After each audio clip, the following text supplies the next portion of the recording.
tous.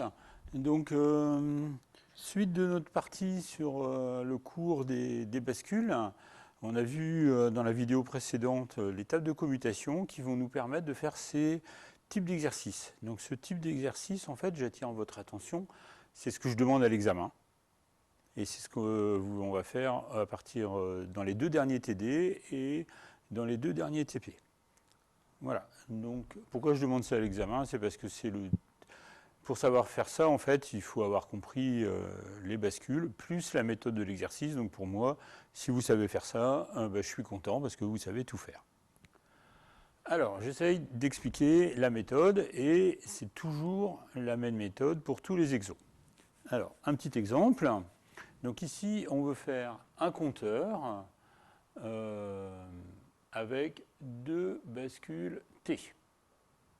Ok, allons-y. Donc, premier point, on veut faire un compteur modulo 4.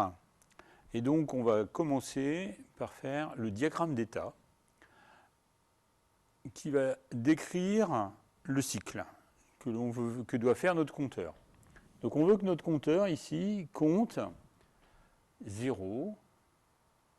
Donc, on le voit avec les 2 zéros ici. C'est écrit en binaire. 1, 3 et 2. Et ensuite, on recommence 0, 1, 3, 2, 0, 1, 3, 2. Donc ici, mes 4 bulles avec les flèches et les valeurs de sortie à l'intérieur, ça s'appelle le diagramme d'état. Donc première étape, quand on vous demande un compteur, il faut commencer par faire le diagramme d'état. On voit que mon compteur a besoin de 2 sorties pour pouvoir coder les valeurs de sortie. Et donc, on va utiliser 2 bascules. Donc ici, les 2 bits qui sont à l'intérieur représentent les sorties Q0 et Q1 de mes 2 bascules. Le bit qui est à droite, le poids faible, c'est Q0 et le poids fort, c'est Q1. Okay. Première étape. Deuxième étape, la table du cycle. Donc ici, on remplit une table. Je vais la mettre ici. On remplit une table en fonction de Q1, le poids fort, et Q0, le poids faible. Ici, le cycle. Et on indique simplement, avec des flèches, dans quelle case on se trouve et on va passer. Donc ici, on va partir de la case de départ, c'est 0, 0. Ensuite, on va dans 0, 1, donc ça correspond à cette case-là. Puis ensuite, 1, 1, c'est la case du dessous. Puis ensuite, 1, 0, et on revient à 0, 0. Et donc là, on a décrit entièrement le cycle dans un tableau de Carnot qui va nous aider ensuite, par la suite, à remplir nos tableaux de Carnot. Donc, diagramme d'état, table du cycle, et on a décrit ici de 2 façons ou en 2 étapes les sorties. Pour finir de décrire les sorties, on va faire le chronogramme en nous aidant du diagramme d'état. Donc le chronogramme, ici on a des bascules sur les fronts montants, donc je décris H, ici, top. La sortie, ici, Q0 et Q1. On démarre à 0. Et donc ici, l'idée du chronogramme, c'est de décrire les valeurs des sorties, ici, au cours du temps. Donc, à quel moment est-ce que mes sorties vont changer d'état? Hop, il me manquait un crayon. Sur les fronts montants. Du coup, sur les fronts montants, c'est ici, ici, ici, ici et ici. Je fais des petits pointillés.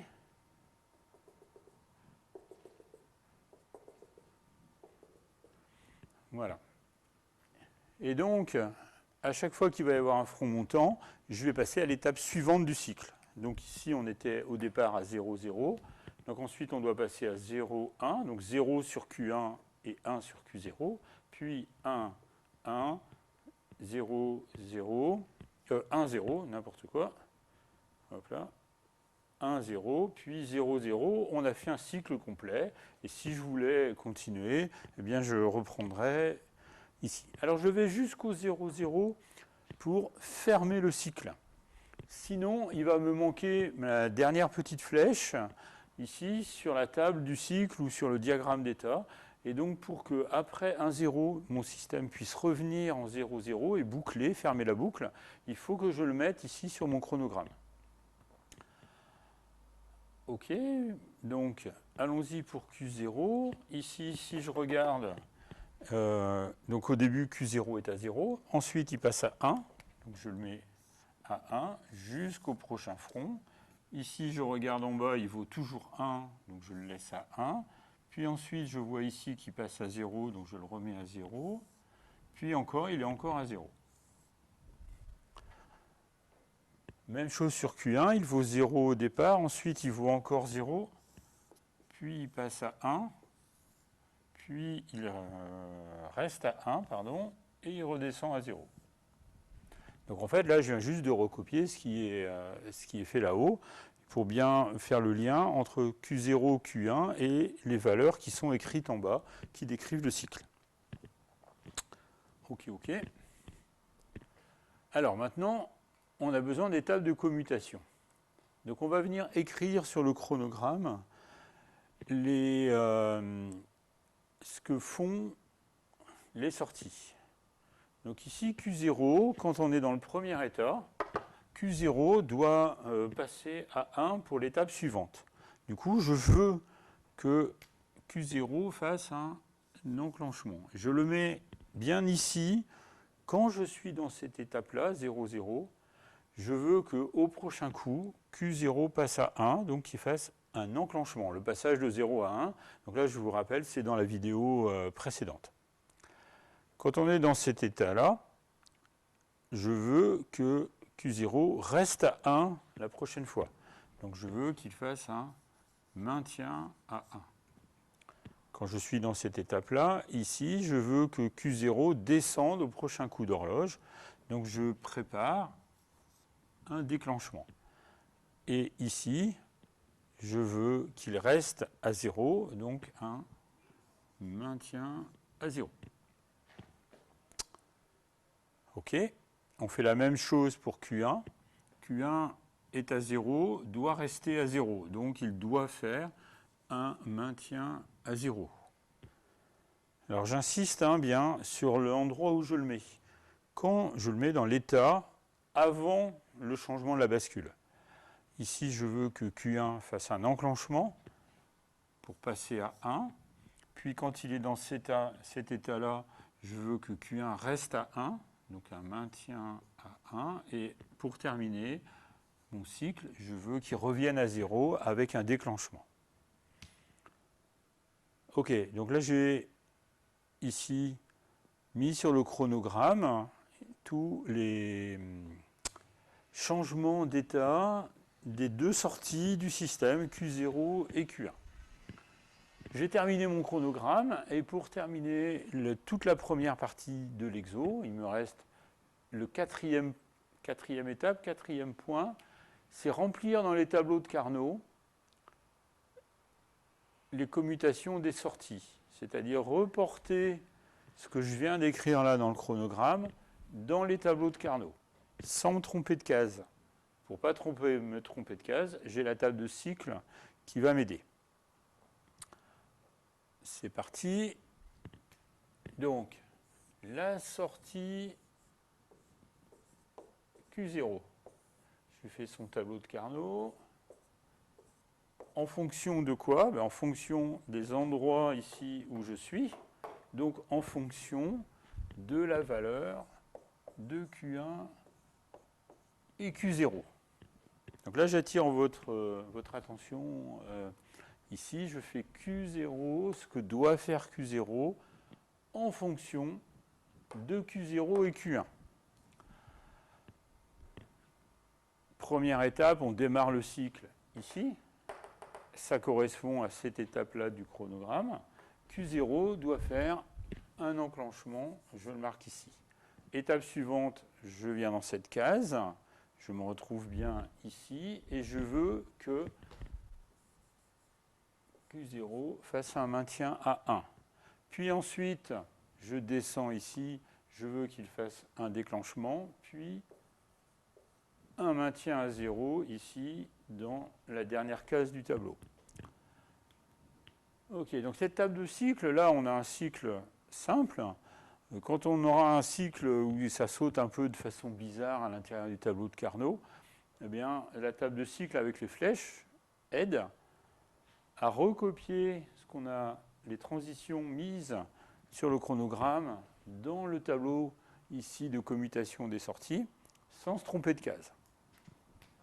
Ok, je fais Q1 maintenant, la deuxième, de la même façon, en fonction de Q0 et de Q1. Au début, première étape, c'est un maintien à 0. Je le lis ici, puis je lis toute la ligne en remplissant dans les bonnes cases. Donc après cette case, c'est un enclenchement. Je descends à la case du dessous, un maintien à 1. Je viens à la case en dessous, un déclenchement. Et là, je suis content. J'ai terminé la première moitié de l'exo. J'ai décrit entièrement toutes les sorties ici, et je suis arrivé à cette étape de commutation qui me permettent de décrire entièrement les sorties et qui vont me permettre de faire la suite. Alors vous avez éventuellement pu remarquer que là, pour l'instant, le fait que ce soit des bascules T n'entre pas en ligne de compte, puisque je n'ai fait que décrire les sorties. Voilà. Donc là, on passe à la deuxième partie de l'exemple. Je n'ai plus besoin que de mes tables de commutation des sorties que je viens de faire là. Et je vais vouloir remplir les tables maintenant des entrées.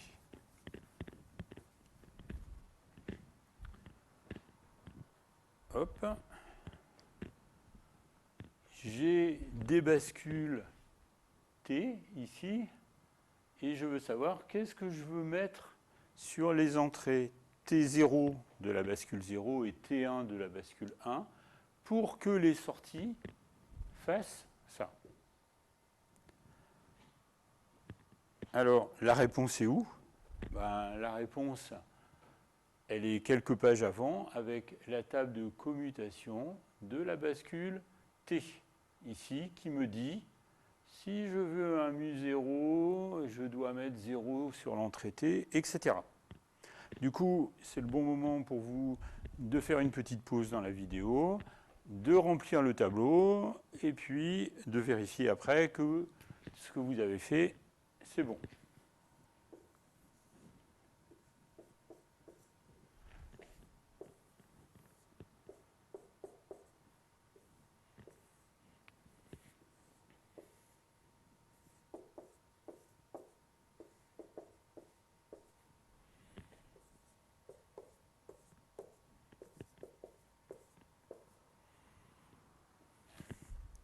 OK.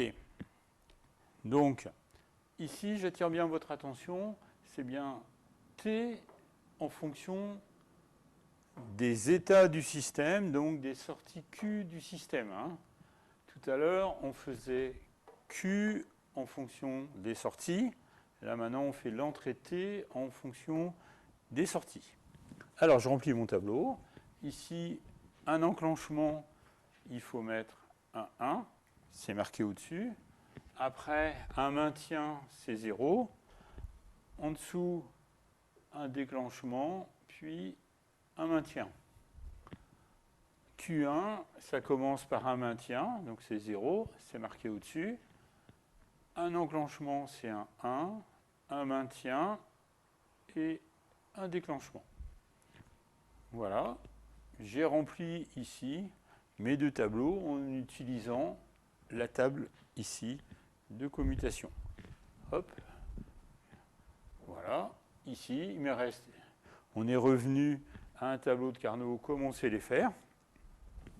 Du coup, il ne reste plus qu'à trouver les équations. Ici, T1, on reconnaît un ou exclusif, ou alors on écrit que c'est Q0 bar Q1 ou Q0 Q1 bar, et du coup, on voit que c'est Q0 ou exclusif Q1.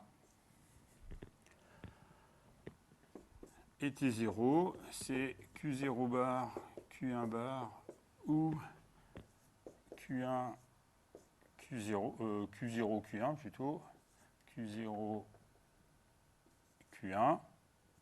Et du coup, on voit par exemple qu'on a Q0 ou exclusif Q1 et je crois que c'est Q1 bar que j'ai pris sur le schéma qui est juste après. J'ai mes deux équations. Là, ça, on sait faire depuis quelques semaines. Et du coup, comment je branche tout ça pour terminer l'exercice? Le schéma final. Donc ici, j'ai mes deux bascules, là et là, des bascules T, sur des fronts montants. Ici, c'est indiqué là. Les deux cloques des bascules sont reliées à mon horloge H. Ici, j'ai la sortie Q0 du système. Là, j'ai la sortie Q1 du système. Ici, j'ai l'entrée T0 du coup de ma bascule qui vient d'un OU exclusif. Si je suis le fil, Q0, OU exclusif, Q1 bar. Et ici, pour l'entrée T1 de la deuxième bascule, un OU exclusif entre Q1 ici et Q0. Donc ça correspond bien à nos deux équations. J'ai terminé l'exercice, tout le monde est content et j'ai gagné tous les points. Voilà. Eh bien, il y a un deuxième petit exemple qui vient dans une deuxième vidéo.